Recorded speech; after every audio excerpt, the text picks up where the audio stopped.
Pois é, então vamos lá. Contestação.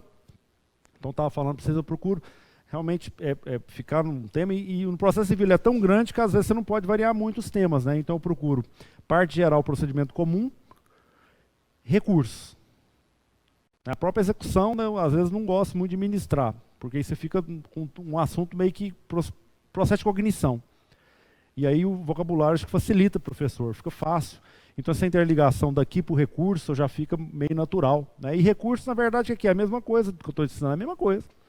O relator, desembargador, ministro, é a mesma coisa do julgamento primeiro grau. A distância é muito pequena. Então tá, a contestação é a peça de resistência do réu. É um momento bem importante do processo civil. Aí você vai estudar esse assunto daqui, do 335 até o 342. Ao contrário do que de repente você está imaginando, o assunto não é simples. O professor precisa estar presente. A leitura da contestação e o aprendizado só é muito sofrido. O risco de perder detalhes é muito grande. Precisa de exemplo. Então, muito cuidado. Tá? Então, presta atenção na aula, anota tudo que você puder. Bom, então, um conceito rápido. Contestação é a resistência passiva do réu. É o conceito tradicional. Resistência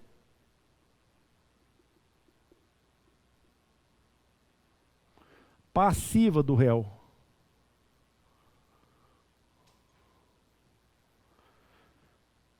Daqui a pouco eu vou melhorar um pouquinho esse negócio do passivo aqui. Na verdade, a natureza jurídica da contestação é de reverso da ação. É o mesmo conceito da ação, se você for pensar bem. O que é a ação? É o poder do autor de provocar a jurisdição, né, e invocar a tutela jurisdicional. O que é defesa ou contestação? É o poder do réu de invocar a tutela jurisdicional ao seu favor, para resistir. É o reverso da moeda, é a mesma coisa, na verdade. A única diferença, na verdade, quando você vai pensar assim, o autor ele inicia e estabelece o limite que ele quer. Basicamente, essa é a diferença. Se eu for pegar uma diferença do lado de cá, é o ampla, né? É ampla a defesa, não é só defesa, é ampla. Então ela é até maior do que o direito de acusação. Vamos falar de teoria geral, né? A acusação do autor, ela é um pouco menor que a defesa, porque a defesa é ampla. Justamente porque quem está defendendo está em situação inferiorizada, né?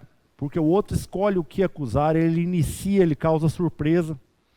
Então a defesa tem que ser ampla. Então, se a gente pôr assim, são duas distinções. O autor, a ação ele estabelece o limite, o tamanho dela, né? Coisa que o réu não pode mexer, a princípio, né? Ele não pode aumentar. E o que o réu tem de vantagem? A defesa é ampla.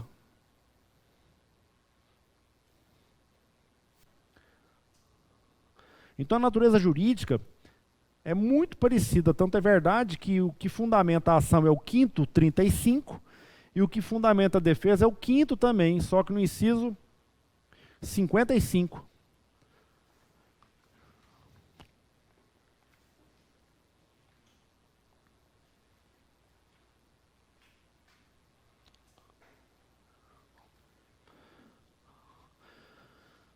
Por que eu disse que a contestação é uma resistência passiva do réu? Porque ele, na verdade, ele não aumenta o campo de cognição. Tipo, o réu não ganha a ação. O réu deixa de perder.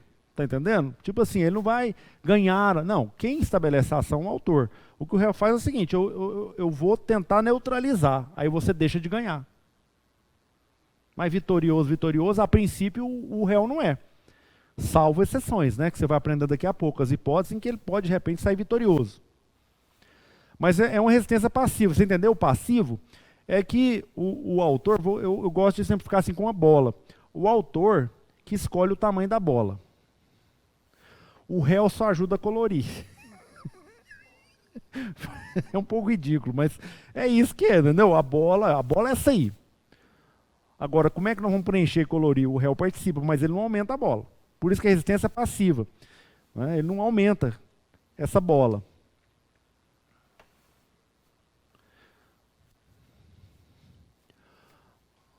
Aí, ao mesmo tempo, quem está assistindo ali, né, lá em casa falando, nossa, se ele conhece o processo civil, professor, existem algumas hipóteses que o réu, ele aumenta, ele cria umas bolinhas maiores, ou ele põe uma bolota do lado, uma bolota conexa, uma coisa assim, né?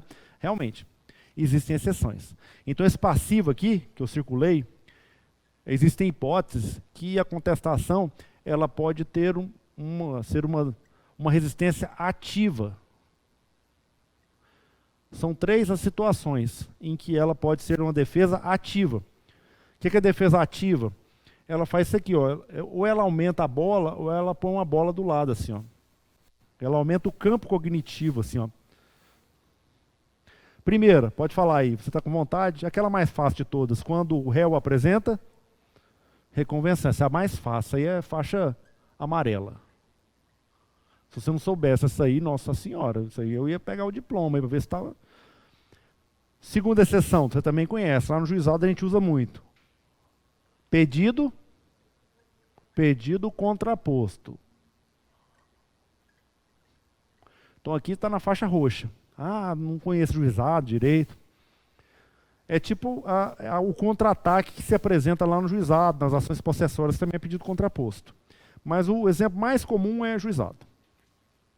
Pedido contraposto é como se fosse o contra-ataque do juizado. O contra-ataque da vara civil e do resto é reconvenção. O contra-ataque do juizado é pedido contraposto. Terceira exceção, aqui já é faixa preta. Alguém quer falar? Hã? Quê?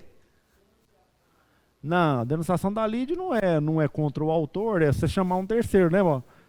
Tipo assim, você está chamando o outro para você metralhar ele. É a chamada duplicidade da ação. A gente chama isso de ação dúplice. Nas ações dúplices, a contestação já implica automaticamente em um contra-ataque. Aí você vai pensando, o que é ação dúplice? Já ouviu falar nisso? Já ouviu falar em duplicidade? Duplicidade é uma característica que certas ações têm, que o simples fato do réu falar A, ele já está replicando, ele já está contra-atacando. Tá? Aí você fala, que ação que é essa? Vou dar um exemplo aqui, você vai se arrepender de estar olhando assim para mim. Ação declaratória. Que ridículo, né, dancinha? Ação declaratória. Eu peço a declaração de inexistência do débito contra a telefônica. A telefônica fala o quê na contestação mesmo? Esse débito existe, tá vendo? É uma ação dupla, então ela já contra-ataca automaticamente. É tipo assim, a contestação na ação declaratória é sempre um cara de reconvenção. Então a ação declaratória é a ação dúplice mais conhecida. Mas você pode ir também na demarcatória, na divisória. Na demarcatória, quando você fala assim, não, esse aí não é seu, não é meu. Na contestação. Ah, não, isso aqui não está certo, essa linha aqui. A hora que você fala assim na contestação, o que você está falando? Não é seu, é meu. Tipo, já está reconvindo automaticamente. A demarcatória é um ótimo exemplo também, percebeu? Demarcatória, você pega 2 vizinhos assim, ó, e vai passando a linha demarcando aqui, ó. Qualquer questionamento aqui nesse pedacinho, ó, gera uma duplicidade, um contra-ataque. E não precisa de reconvenção, não.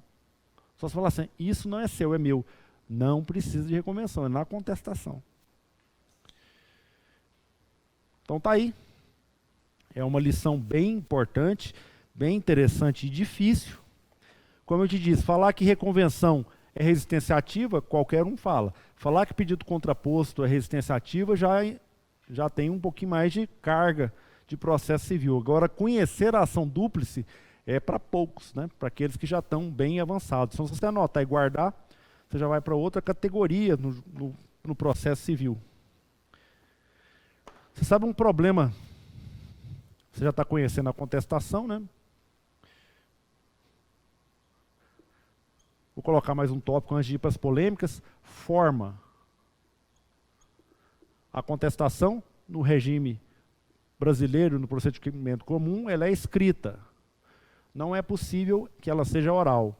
Oral nós temos lá no juizado especial, por exemplo, lá dá. Aqui no processo civil, de jeito nenhum.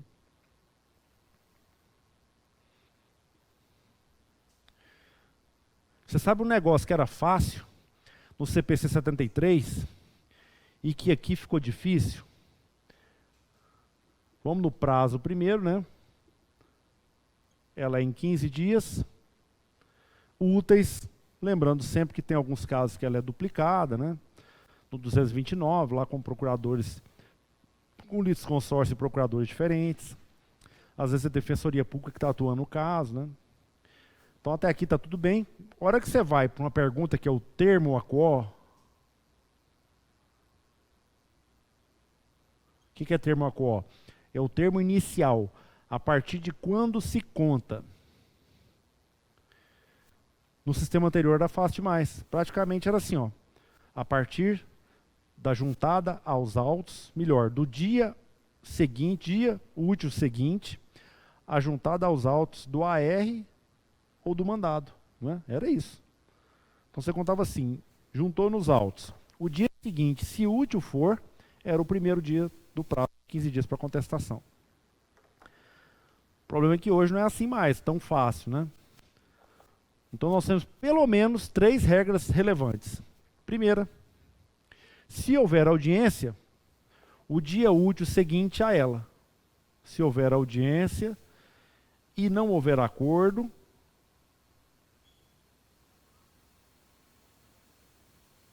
primeira regra. 334 sem acordo. Dia útil seguinte ao primeiro dia.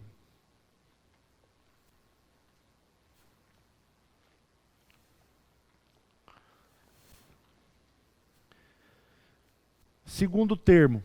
Imaginemos que o réu, ele citado, vá nos autos, antes de 10 dias, contados de lá para trás, né, ele manifesta que não quer audiência.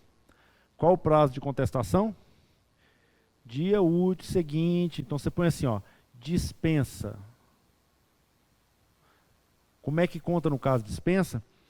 O dia útil seguinte ao protocolo da petição. Não é juntada, não é inserção, não é despacho, não é intimação. Você está percebendo que a questão pode confundir, né?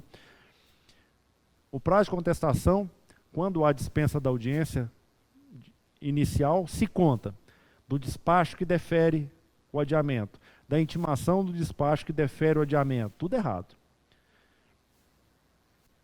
Da ciência da exclusão de pauta. Nada disso. É do dia útil seguinte ao peticionamento, ao protocolo do peticionamento.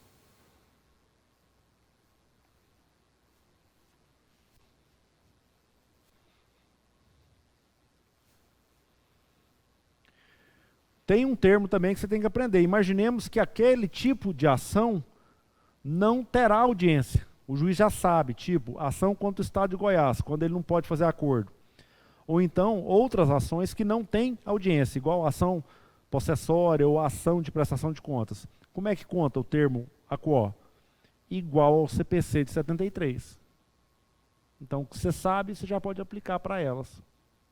Como é que é no CPC de 73? Da juntada aos autos do mandado da carta devidamente cumpridos.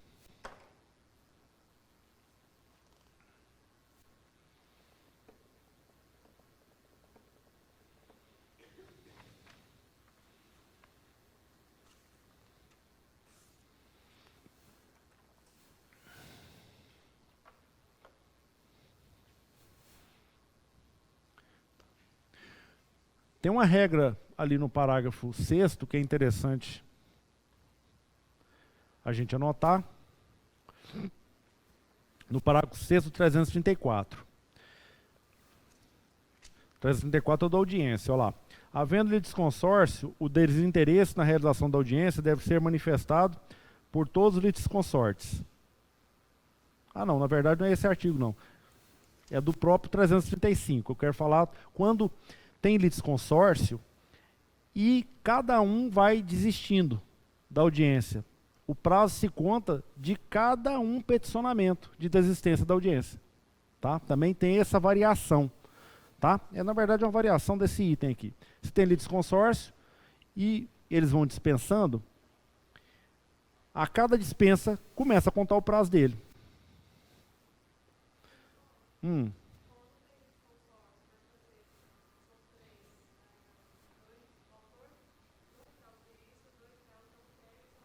Pois é, já sei que pergunta você vai fazer e eu não sei responder. Ninguém sabe responder essa pergunta. Olha como é que é. Eu acabei de explicar para você assim, né?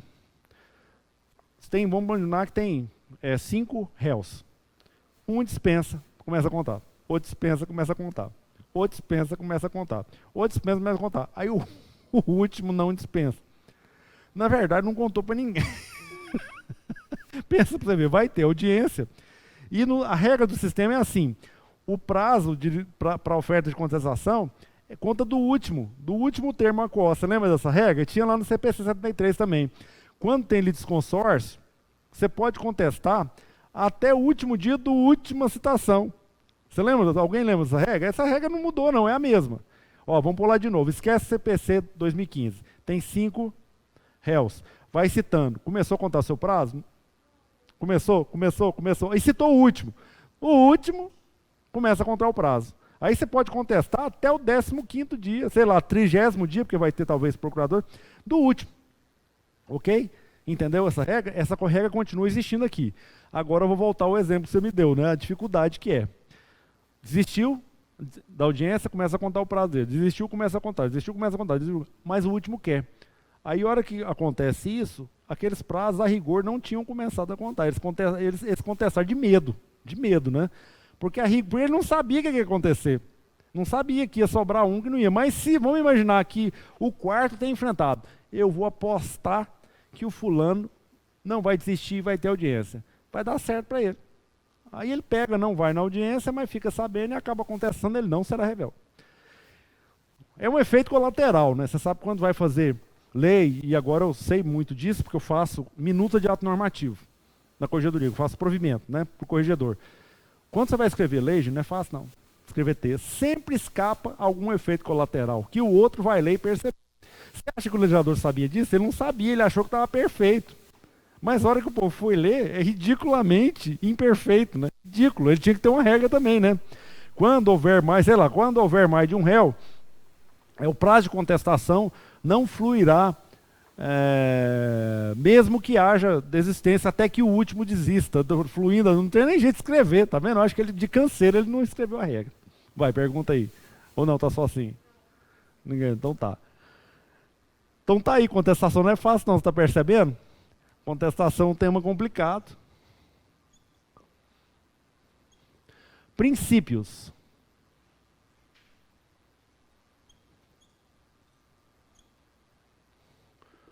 A contestação tem 2 princípios básicos.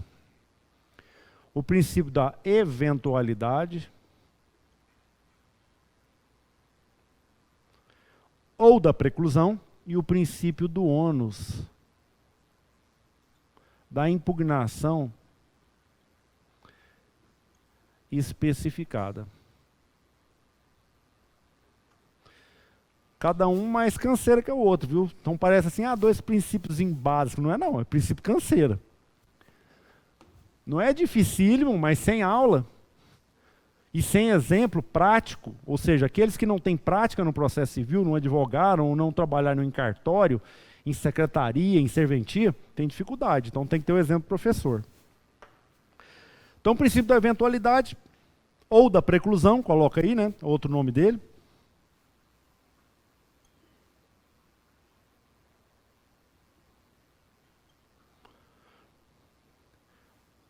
Vamos abrir uma chave para esse aqui. Depois a gente vai para o outro.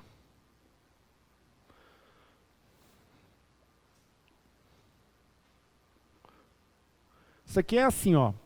Você tem um prazo para contestar, que é de 15 dias úteis. Pode ser eventualmente de 15, de 30, mas de regra 15. Ok. Se você contestou no 3º dia, você tem mais 12? Não tem. Então incide uma preclusão consumativa. Isso quer dizer que você tem que concentrar todas as suas defesas dentro daquele ato e praticar aquele ato uma vez só. Não inventa de querer emendar a contestação. Não existe emenda de contestação. Tem uma vez só. Pode praticar até o 15º dia útil, mas se praticou no primeiro, acabou o prazo ali. Então a primeira lição é essa. Se praticou no primeiro, acabou ali. É o que a gente chama de preclusão consumativa. Você lembra, né, que tem preclusão temporal, que é o fim do prazo. Tem a preclusão consumativa, que é a prática do ato, mesmo que antes do fim, mas de forma completa, e acabou o prazo também.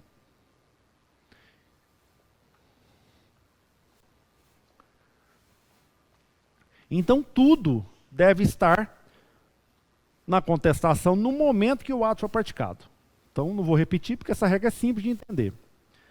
Tudo mesmo, mesmo que você tenha defesas contraditórias, né? Uma pergunta que você pode se fazer aí. Professor, mas mesmo que eu tenha defesas contraditórias, que pode ter, né? Tipo, não atropelei, mas se atropelei, o dano está muito alto. Na verdade, não gastou tanto assim, né? São defesas contraditórias. A gente chama isso, mais tecnicamente, de defesas subsidiárias. Você lembra desse termo, né? Bom, eu vou jogar uma principal aí, mas se Vossa Excelência não concordar, tudo bem, eu jogo também uma defesa subsidiária. Isso é perfeitamente permitido. Isso, aliás, muito ao contrário do que se imagina, é constitucional. Isso está garantido pelo artigo 5º, tá? As defesas contraditórias.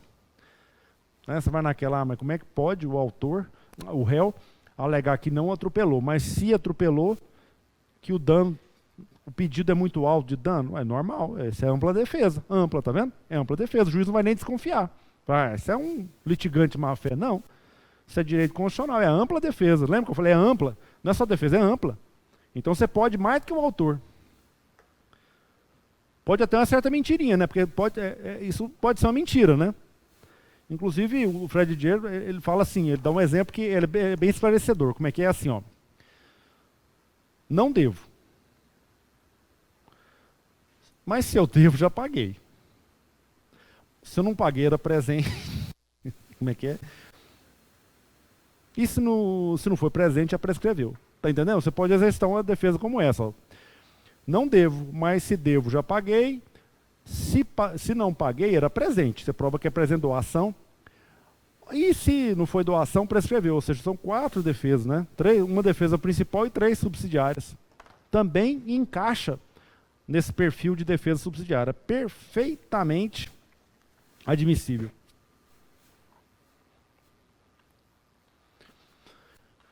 Esse princípio também é chamado de princípio da concentração.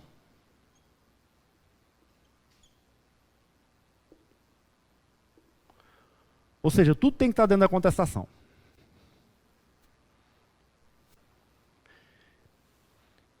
A gente diz até que no CPC nós temos uma hiperconcentração, viu? Se você for estudar bem o novo CPC, você vai encontrar uma hiper. Vou te provar por que é hiper. A impugnação ao valor da causa, no CPC 73, era petição autônoma, não era? Era. E agora? Dentro. Então, impugnação, valor da causa, dentro da contestação. A exceção de incompetência relativa não existe mais. Como se alega incompetência relativa? Dentro. Incompetência relativa, dentro da contestação. A impugnação à gratuidade da justiça, a gente chamava antes de impugnação à assistência judiciária, era petição autônoma. No novo CPC, a impugnação à gratuidade da justiça é dentro da contestação. E para fechar, aí agora, para encerrar com chave de ouro, a reconvenção era peça autônoma no CPC 73. E agora, ela é apresentada dentro da.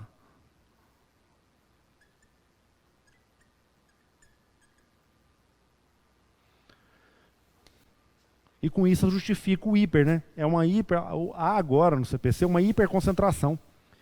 Veja, tinha 3 peças e uma ação que eram apresentadas em apartado, né? Em apartado não, desculpa, em peças independentes. Agora é tudo dentro. A reconvenção eu vou ler enquanto você anota aí, ó, 343. 343. Veja lá. Na contestação, vírgula. Olha como é que começa o dispositivo. Na contestação, vírgula. É lícito ao réu propor reconvenção para manifestar reticências. Então, onde é que apresenta? Na contestação. Se você ainda está com dúvida, compara com 299 do CPC 73. 299 fazia assim. O réu apresentará contestação e reconvenção em peças distintas, autônomas, distribuídas por dependência. Então, se você comparar o CPC anterior, 299, com o CPC atual, 343, vixe, Maria, é diferente demais, né? Na contestação, vírgula, é lícito ao autor, ao réu, desculpa. Na contestação, é lícito ao réu. CPC anterior. A contestação e a reconvenção serão apresentadas em peças distintas.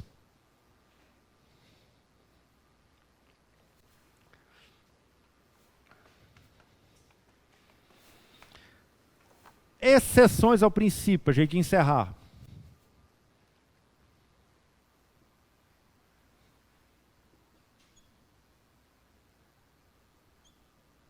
Nós temos duas exceções. Aqui eu estou no campo do artigo 342. Aliás, a eventualidade tem um dispositivo, eu não coloquei aqui.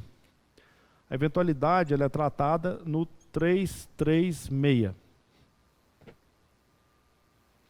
As exceções estão no 342. Bom, antes de te dar quais são, o que eu estou te falando aqui? Estou te falando que é possível que o réu apresente um aditamento à contestação. Nesse caso. Tá vendo? Põe aí então, para você não esquecer. Nesses dois casos que eu vou te mostrar aqui, é lícito ao réu contestar lá em 2019 e lá no futuro apresentar uma petição interlocutória. Seria um aditamento à contestação. Coisa meio absurda, né? Pelo que eu te expliquei. Mas nesses dois casos pode. Quais são? Muito fáceis. Objeções. Objeções. Vai tentando saber o que é isso aqui. Se você souber, está de parabéns. Está chegando na faixa preta. Se não souber, fica triste não. Uma hora chega. Objeções e fatos supervenientes.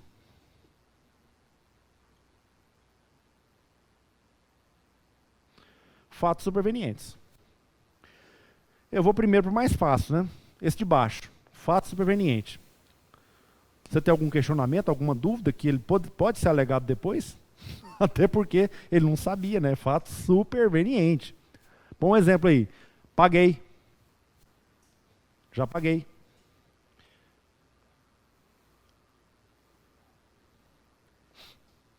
Meu nome foi negativado.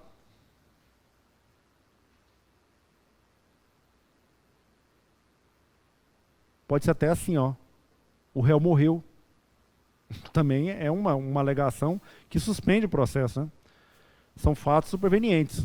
Aí vai ter um aditamento à contestação. Muito fácil, né? Agora vamos nas objeções. O que são objeções?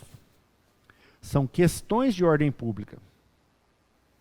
Essas, você sabe bem, elas podem ser articuladas a qualquer tempo e grau de jurisdição. Pode ser até na apelação. Não, mas você devia ter falado isso lá no começo. Não, devia, mas não sabia. Eu vi agora, meu advogado. Agora que eu contratei um advogado bom, ele deu uma olhada no processo e viu.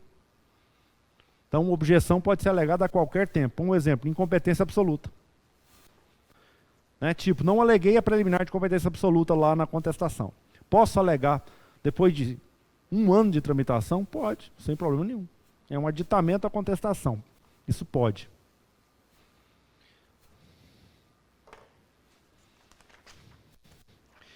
Segundo princípio, princípio do ônus da impugnação especificada. Agora o bloco é de 30 minutos, né? Quantos minutos já deu aí? Então tá, então vou falar mais 1 minuto e a gente para. Segundo o princípio do ônus da impugnação especificada, diferente da eventualidade, estou repetindo, a eventualidade é assim. tem que concentrar tudo aqui sob pena de preclusão, inclusive se as defesas forem contraditórias. Ok. Agora, princípio do ônus da impugnação especificada. Noções. Eu tenho o ônus de questionar. Ônus, não é dever, não. Eu tenho o ônus de questionar todos os fatos articulados na petição inicial, sob pena de, não fazendo, entre vírgulas, aqueles fatos não impugnados se tornarem verdades processuais. É um ônus. É diferente de dever. É um ônus. Vou pôr aqui um exemplo rápido, assim, esquemático. O autor fala A, B, C. Eu impugno A. B e C se tornam verdades. Concorda comigo? Não estou falando de direito, não. Não estou falando de lei, não. Estou falando de fato. Artigo fato A, fato B, fato C. Eu impugno o fato A. Fato A é controvertido. Fato B e fato C, confessados, se eu não falei nada. É isso mesmo. Aquilo que você não questiona na contestação, que não impugna expressamente, de modo especificado, viram verdades. Se tornam verdades.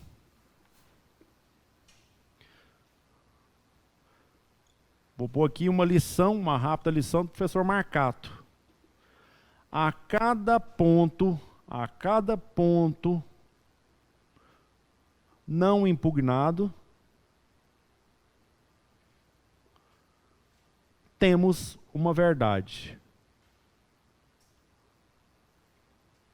Agora a gente encerra o bloco.